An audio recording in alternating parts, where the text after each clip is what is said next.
সচিনন্দন গৌর হরি কি আমি জানি ভগবানের নামে হাত তুলতে আমাদের লজ্জা লাগে, কিন্তু ভগবানকে পেতে গেলে তো সে শরণাগতি চাই। কারণ যখন পঞ্চ পাণ্ডব যুধিষ্ঠির পঞ্চ পাণ্ডব দুর্যোধনের কাছে দ্রৌপদীকে পণ রেখে যখন পাশা খেলায় হেরে গেল, তখন দুর্যোধন বলল, যাও দুঃশাসন, গিয়ে দ্রৌপদীর ওই চুলির মুঠি ধরে টানতে টানতে আমার এই রাজসভায় আনো। তখন দুঃশাসন গিয়ে ওই দ্রৌপদীর কেস ধরে টানতে টানতে এনে রাজসভার মাঝে ফেলে দিলে। যখন বিবস্ত্র করাবার জন্য এগিয়ে গেল, তখন দ্রৌপদী ছুটে গেলেন অন্ধ ধৃতরাষ্ট্রের কাছে। দাদু, পিতা, আমি আপনার কন্যার মতো, আপনি আমাকে কৃপা করুন। অন্ধ ধৃতরাষ্ট্র বলেছিল, মা, আজ আমার কিছু করার নেই, আজ আমি কিছু করতে পারবো না। গেলেন পিতামহ ভীষ্মের কাছে, দাদু, আজ আপনার সামনে আপনার ঘরের কুলবধূকে বিবস্ত্র করবে, আপনি তা সহ্য করতে পারবেন? পিতামহ ভীষ্ম নীরব, মাথাটা নত করলেন। ভীষ্মদেব, যার ইচ্ছায় সূর্য উদয় হওয়া রুদ্র হয়ে যেতে পারে, সেই ভীষ্মদেব বলছে, মহাজ আমার কিছু করার নেই, আজ আমি কিছু করতে পারবো না।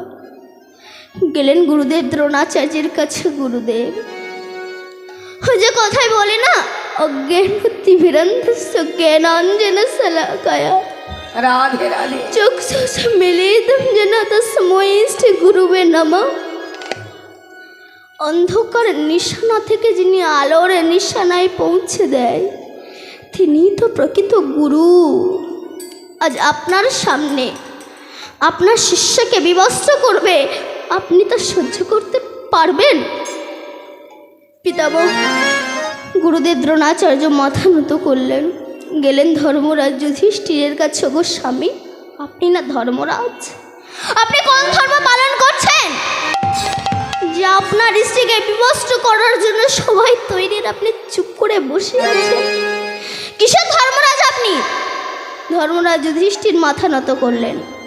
গেলেন বিকদর ভীমের কাছে। স্বামী, আজকে তুমি তোমার সেই গদা হারিয়েছ।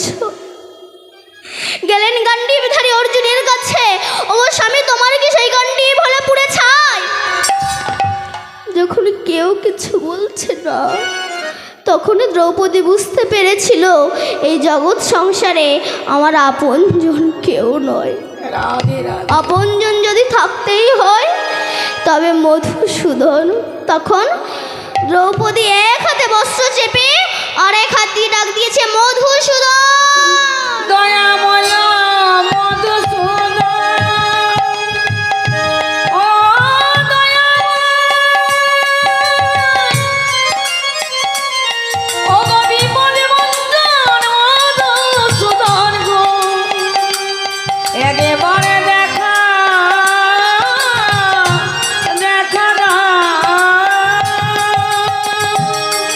তখন ভগবান দ্বারকায় রুক্মিণী সত্যভামার সঙ্গে বসেছিল। ভগবানের চোখ দিয়ে জল বিগত হচ্ছে। রুক্মিণী বলল, প্রভু, আজ আপনার কোন ভক্ত বিপদে পড়েছে? আপনার চোখের জল তো ভক্তের বিপদ ছাড়া আসছে না। তখন ভগবান বলল, রুক্মিণী, আজ আমার দ্রৌপদী বিপদে পড়েছে।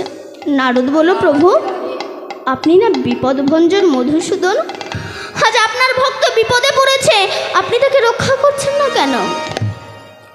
ভগবান বলল, নারদ, আমি দ্রৌপদীকে রক্ষা করার জন্য তৈরি, কিন্তু দ্রৌপদী তো বস্ত্র নেওয়ার জন্য তৈরি নয়। আমি কেমনভাবে দ্রৌপদীকে বস্ত্র দিই বলো? আমার যখন দ্রৌপদী মধুসূদন মধুসূদন বলে ডাকছে, ভগবান বলে, দ্রৌপদী, তুমি জানো আমি বিপদভঞ্জন মধুসূদন,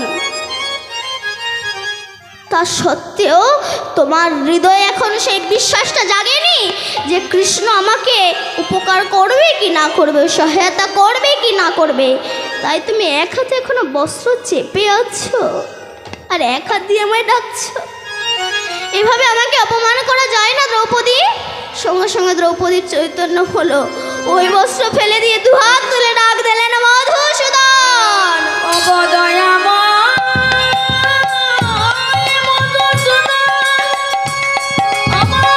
তুমি আমায় রক্ষা করো।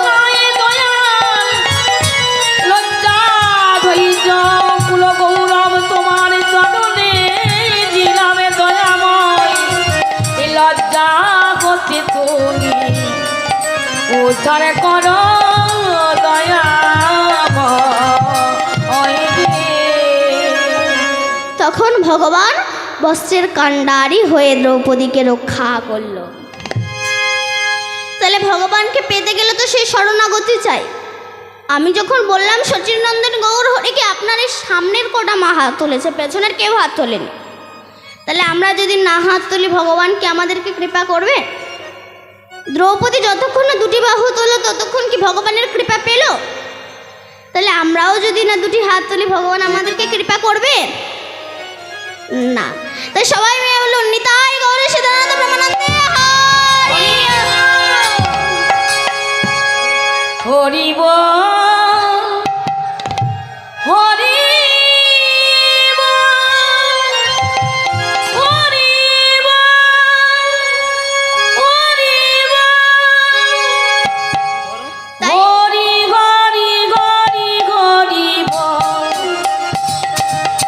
সবাই মিলে হরি হরি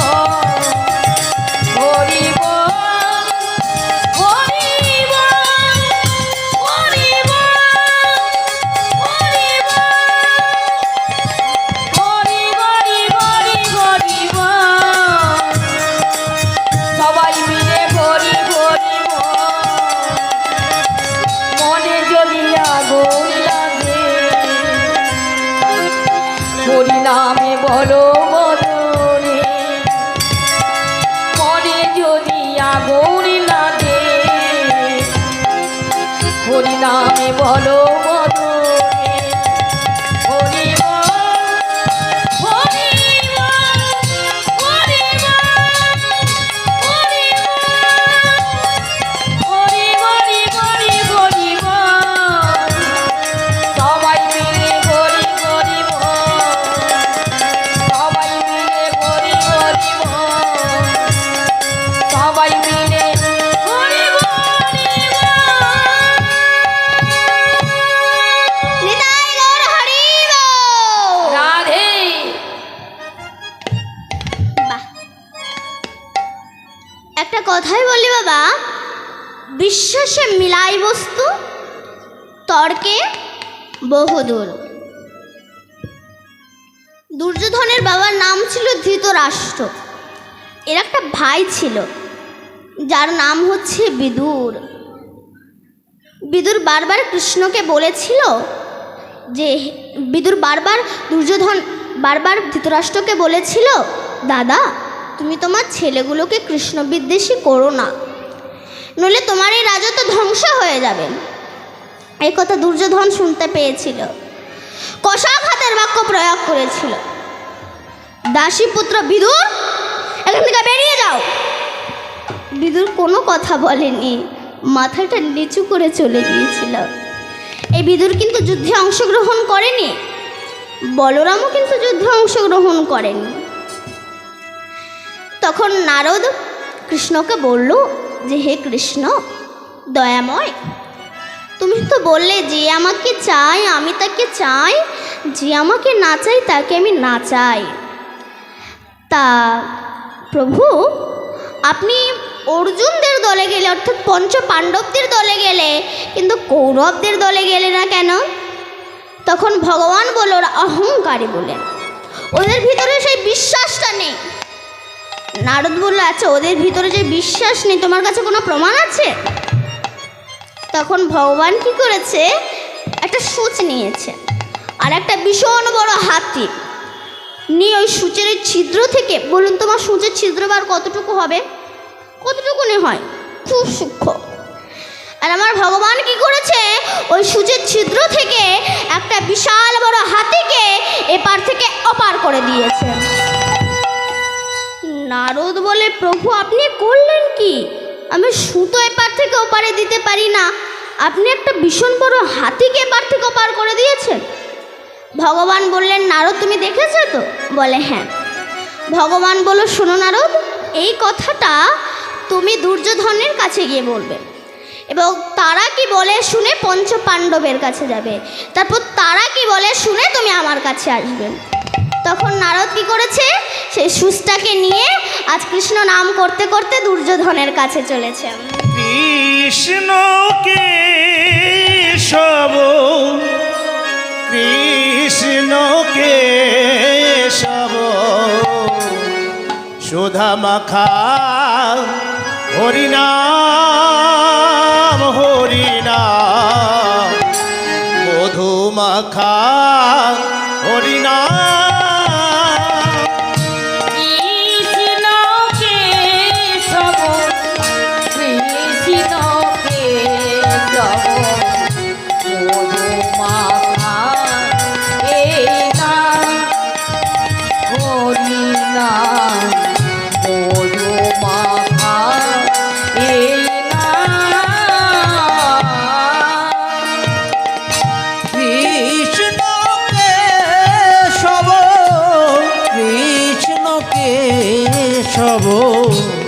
মধুমাখা এই নাম হরি নাম মধুমাখা কৃষ্ণ নাম। এই নামে জপরে জপরে জপরে রচনা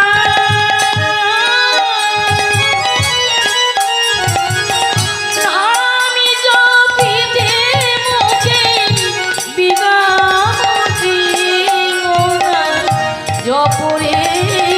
জপরে জপরে রচনা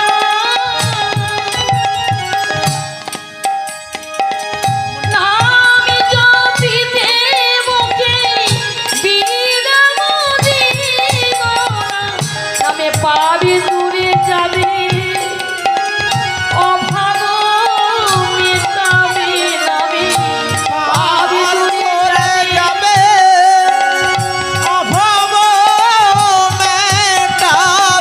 স্বভাবি জাগা মহাসুখে হরিনা মধুমাখা এই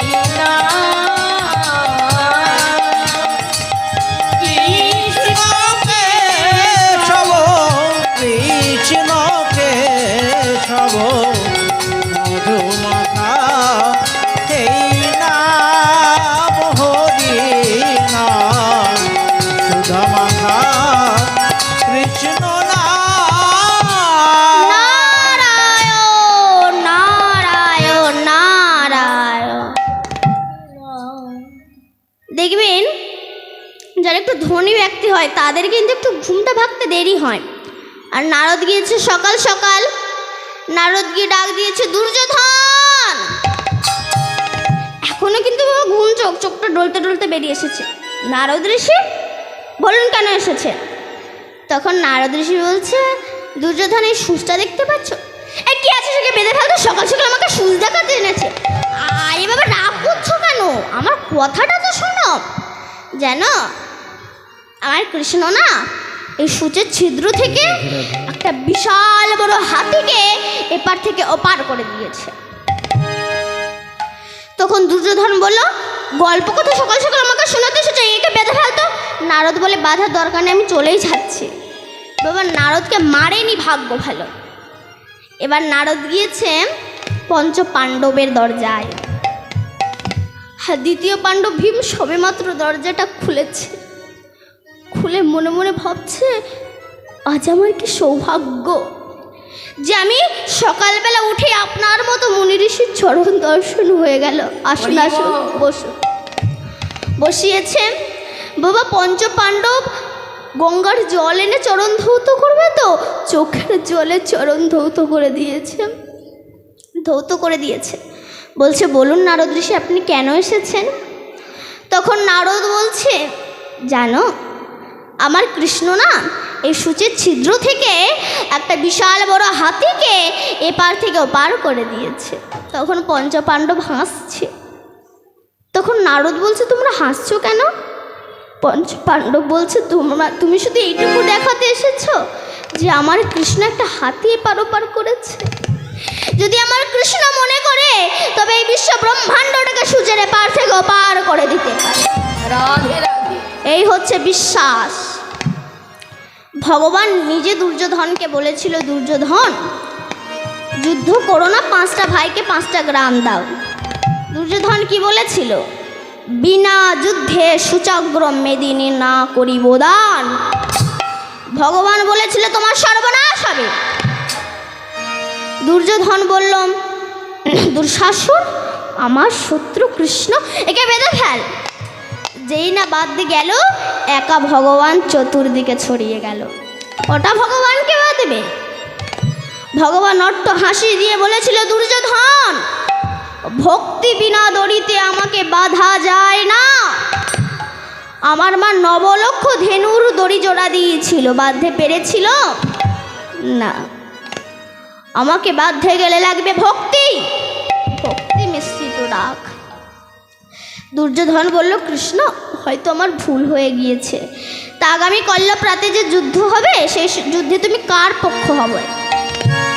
কৃষ্ণ বলল, আমি আমার কক্ষে গিয়ে ঘুমাবো। আমি ঘুম চোখটা খুলে যার বদন আগে দর্শন করব, আমি তার পক্ষ হয়েই যুদ্ধ করব। কৃষ্ণ নিজের কক্ষে গিয়ে ঘুমাচ্ছে।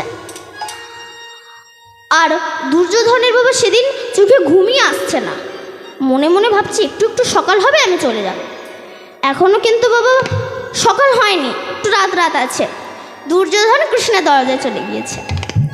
কক্ষে গিয়ে দেখছে কৃষ্ণ মাথার ধারে একটা সিংহাসন পেতে রেখে দিয়েছে, আর পায়ের ধারে একটা আসন পেতে রেখে দিয়েছে।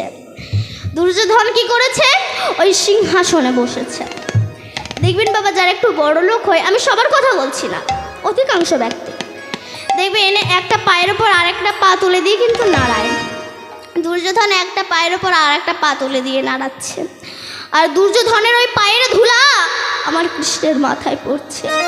স্বর্গের দেবতারা চমকে উঠল, দুর্যোধন, তোমার মতো একটা মহাপাপীর চরণের ধুলা আমার কৃষ্ণের মাথায় পড়ছে, তোমার সর্বনাশ অতি শীঘ্র হবেই হবে।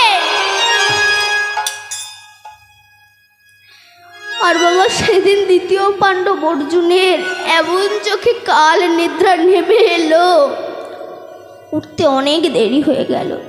মনে মনে ভাবছে, হয়তো আবার কৃষ্ণ আর আমার হবে না, আবার কৃষ্ণ দুর্যোধনের হয়ে গেছে। কাঁদতে কাঁদতে ছুটতে ছুটতে এসেছে, এসে দেখছে সত্যিই তাই। দুর্যোধনের পাদুকা দুটো বাইরে খোলা। তখন অর্জুন এসে কৃষ্ণের চরণের ধারে বসে বলছে, হে কৃষ্ণ সখা, হয়তো তোমার সঙ্গে আমার হবে না দেখা, তবে তোমার কাছে রইল আমার একটা কথা, একটা অনুরোধ। যতবার তুমি আমায় পৃথিবীতে জন্ম দেবে, ততবার তোমার সখা করে আমায় জন্ম দিও।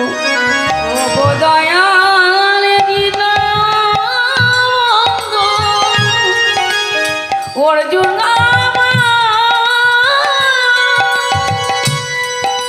কৃষ্ণের চরণের তলে গিয়ে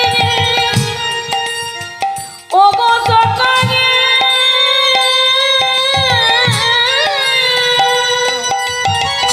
যতবার তোমার জন্ম হবে তোমার চরণে, দাজ করো দয়াময়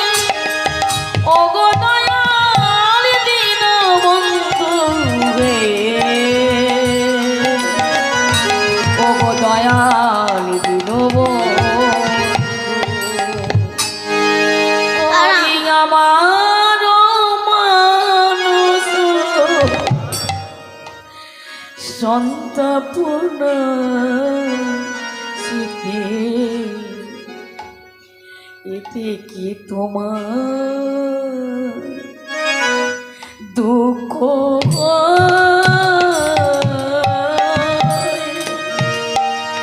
করি আমার মানস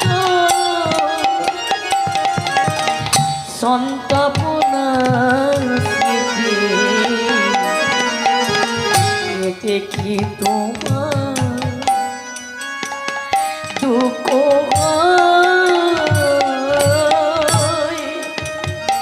আমি যত দূরে থাকি ও গো কৃপা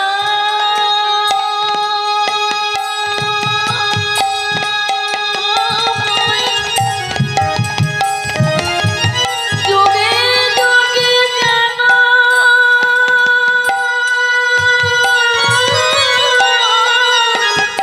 তোমার চরণ পাই করি আমার মানস সন্তপূর্ণ এতে তোমার যদি দুঃখ আর আমার ভগবান চোখটা খুলে অর্জুনকে বুকে জড়িয়ে ধরেছেন।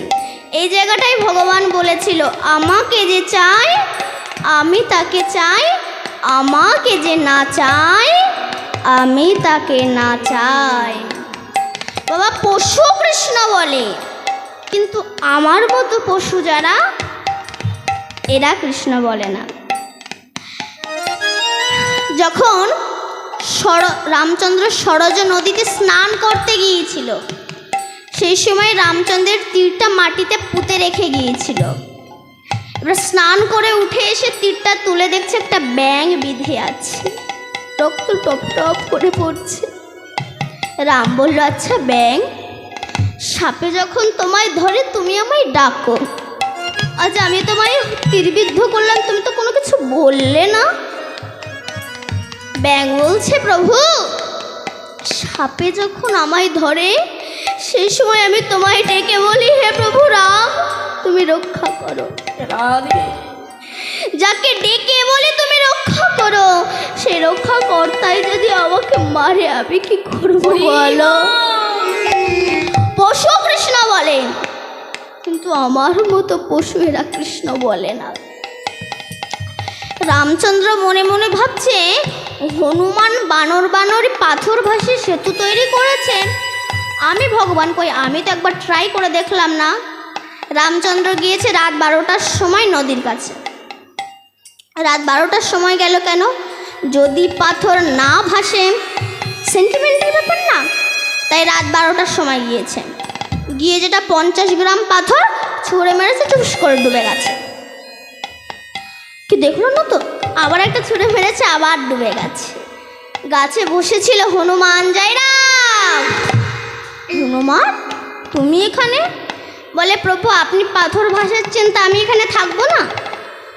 তখন রাম বলল, আচ্ছা হনুমান, তোমরা পাথর ভাসালে পাথর ভাসলো, আমি পাথর ভাসালাম ভাসলো না কেন? হনুমান বলছে, প্রভু যে পাথর আমরা ভাসিয়েছিলাম তাতে রাম নাম লেখা ছিল। এ জগতে যে রামকে আশ্রয় করে থাকতে পারে, মানুষ যদি তাকে ফেলে দেয় সে ভেসে থাকতে পারে, আর ভগবান যদি কাউকে ফেলে দেয় সে চিরজনমের মতো তলিয়ে যায়। রাধে রাধে। তাই পশু কৃষ্ণ বলে, কিন্তু আমার মতো পশু এরা কৃষ্ণ বলে না। মায়াশঙ্কর নামে একজন ব্যক্তি ছিলেন, ইনি গুরুদেবের কাছে দীক্ষা নিয়েছেন। গুরুদেব বলছে, মায়াশঙ্কর চলো যাই বৃন্দাবন থেকে ঘুরে আসি। তখন মায়াশঙ্কর বলছে, গুরুদেব আগে ছেলেপিলের বিয়েটা দিইনি, তারপরে নাই বৃন্দাবনে যাব। আপনি এক কাজ করুন, আপনি না এর 5টা বছর পরে আসুন। গুরুদেব 5টা বছর পরে এসেছে, এসে দেখছে সে মায়াশঙ্কর মরে গেছে। মায়াশঙ্করের ছেলেদের কাছে জিজ্ঞাসা করছে, আচ্ছা বাবা তোমার বাবা মরে যাওয়ার পরে কি নতুন কিছু দেখছো? বলে হ্যাঁ গুরুজি দেখছি। কি দেখতে পাচ্ছ? না, আমরা যখন শ্মশান থেকে বাবাকে পুড়িয়ে আসছিলাম দেখি কিনা একটা কালো কুকুর, তার চোখ জল জল জল জল করছে। সে আমাদের পেছন পেছন আমাদের বাড়ির উঠানে ওখানেই পড়ে থাকে, ওখান থেকে যাই না। গুরুদেব তো বুঝতে পেরেছে মায়াশঙ্কর সংসারের আসক্তি ছাড়তে পারেনি, তাই সেই কুকুরের কাছে গিয়ে কমণ্ডলু থেকে জল দিয়ে বলছে, মায়াশঙ্কর বৃন্দাবনে যাবে না। তখন সেই মায়াশঙ্কর বলছে, গুরুদেব আমার ছেলে পিলে না বড্ড বোকা, যে যা চাচ্ছে তাকে তাই দিয়ে দিচ্ছে। গুরুদেব আপনি নাই আর 3টে বছর পরে আসুন, কি 2 বছর পরে আসুন। গুরুদেব 2 বছর পরে এসেছে, এসে দেখছে সে কুকুরটাও মরে গেছে। তখন মায়াশঙ্করের ছেলেদের কাছে জিজ্ঞাসা করছে, আচ্ছা কুকুরটা মরে যাওয়ার পরে কি নতুন কিছু দেখছো? বলে হ্যাঁ গুরুদেব দেখতে পাচ্ছি। কি দেখতে পাচ্ছ? আমাদের যেখানে টাকার বাক্স সেখানে একটা বিষধর সাপ খনা তুলে ফোঁস করে, টাকা নিতেই দেয় না। গুরুদেব তো বুঝতে পেরেছে ওই মায়াশঙ্কর। সে সাপের কাছে এসে কমণ্ডলু থেকে জল দিয়ে বলছে, মায়াশঙ্কর বৃন্দাবনে যাবে না। তখন সে সাপরূপী মায়াশঙ্কর বলছে, জানেন গুরুদেব আমার ছেলে পিলেদের জালে এখন আমার টাকা চৌকি দিতে হচ্ছে, মরেও শান্তি নেই। আপনি না এর 1টা বছর পরে আসুন, আমি কথা দিচ্ছি এবার আমি যাব যাব যাব। গুরুদেব 1টা বছর পরে এসেছে, এসে দেখছে সাপটাও মরে গেছে। তখন মায়াশঙ্করের ছেলেদের কাছে জিজ্ঞাসা করছে, আচ্ছা সাপটা মরে যাওয়ার পরে কি কিছু দেখতে পাচ্ছ? বলে হ্যাঁ গুরুদেব দেখতে পাচ্ছি। কি দেখতে পাচ্ছ? আমরা যেখানে পটি করি অর্থাৎ পায়খানা করি সেখানে একটা কৃমি কীট লম্বা হয়ে পড়ে থাকে, কোন থেকে যাই না। গুরুদেব বলে ঠিক আছে কাঠি দিয়ে তুলে আনো। কাঠি দিয়ে তুলে এনেছে। গুরুদেব মন্ত্রপুত জল ছিটিয়ে দিয়ে বলছে, মায়াশঙ্কর বৃন্দাবনে যাবে না। সে কৃমিকীটের রূপী মায়াশঙ্কর বলছে, না আজ যাবো না। কেন যাবে না? বলে গুরুদেব আমার ছেলে পিলে এত সুন্দর সুন্দর জিনিসকে এখানে দিয়ে যাচ্ছে আর তার সঙ্গে সঙ্গে জলও দিয়ে যাচ্ছে, এত সুন্দর খাবার পেয়ে আমি আর এখান থেকে যাব না। জগতে কিছু কিছু মানুষ আছে এরা তো সারা জীবন কৃষ্ণ ভজবে না, বৃদ্ধ বয়সে গিয়েও এরা কৃষ্ণ ভজন করবে না। এক কৃষ্ণ ভক্ত এত নাম করেছে স্বর্গ থেকে স্বর্ণ রথ চলে এসেছে। এবার ওই রথে উঠেছে, বউ এসে বলছে, তুমি সারা জীবন আমার সঙ্গে সংসার করে এখন তুমি স্বর্গে যাচ্ছ, তো আমাকে নিয়ে যাবে না? বললো এখানে তো একটাই সিট, আমি আমার পাটাকে একটু ঝুলিয়ে দিচ্ছি, তুই আমার পাটা ধরে ঝুলে পড়। ও পা ধরে ঝুলে পড়েছে। ছেলে এসে বলছে, মা আমাকে নিয়ে যাবে না? বলে আমার পা ধর। বউ এসে বলছে, আমাকে নিয়ে যাবে না? বলে আমার পা ধর। নাতি নাতনি এসে বলছে, আমাকে নিয়ে যাবে না? বলে আমার পা ধর। এইভাবে 20-50 জন ঝুলে আছে। এখন স্বর্গে যাচ্ছে, তাও তাদের গল্প শেষ হচ্ছে না। যে কৃষ্ণ ভক্তের বউ সে বলছে, এবারে ভালো মূলো চাষ হয়েছে, তা স্বর্গে যাচ্ছি, আর কি মূলো বিক্রি হবে, বিক্রি করলে ভালো দামও হতো। নিচেরগুলো বলছে কেমন ওটা? একাতে ঝুলে বলছে ঠিক কেমন, লম্বায়। যেই দেখাতে গিয়েছে সবাই পড়ে গেল, যা জমের পানি সবাই। স্বর্গে যা বললেই যাওয়া, আগে আসক্তির মুঠোটাকে ছাড়তে হবে, নইলে যেখান থেকে এসেছো তুমি সেখানেই রয়ে যাবে। যারে কামনা বাসনা লালসা পিপাসা হিংসা নিন্দা, যারে কামনা বাসনা থাকে তারে কখনো বৃন্দাবনে যাওয়া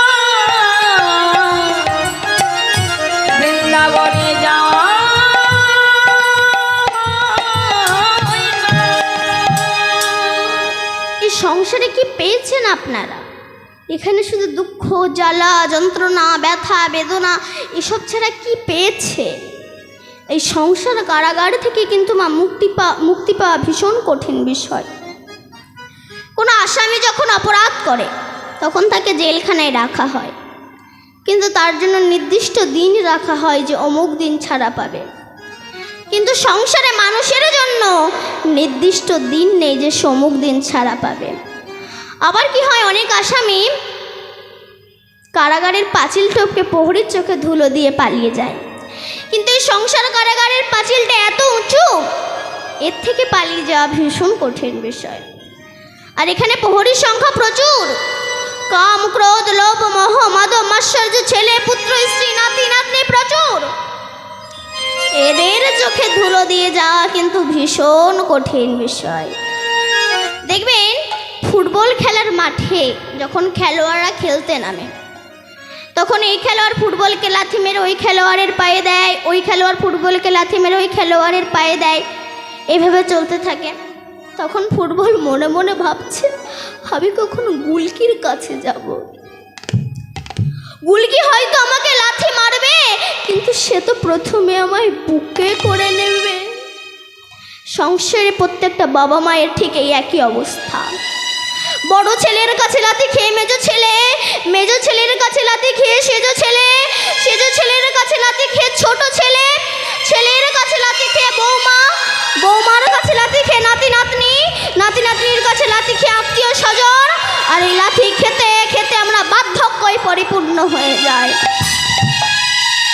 তখন দিনের শেষে মনে পড়ে আবার দীনবন্ধুর কথা। তখন চোখে দেখতে পাই না, মুখে কথা বলতে পারি না, দেখতে পাই না। সেই সময় নবদ্বীপের বুকে দুই গুলকি, এক হচ্ছে আমার নিতাই আর এক হচ্ছে আমার বউ।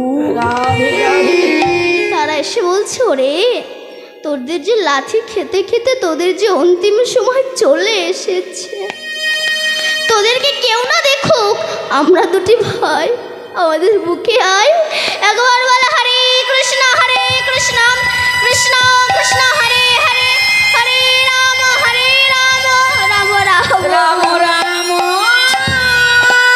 হরে হরে।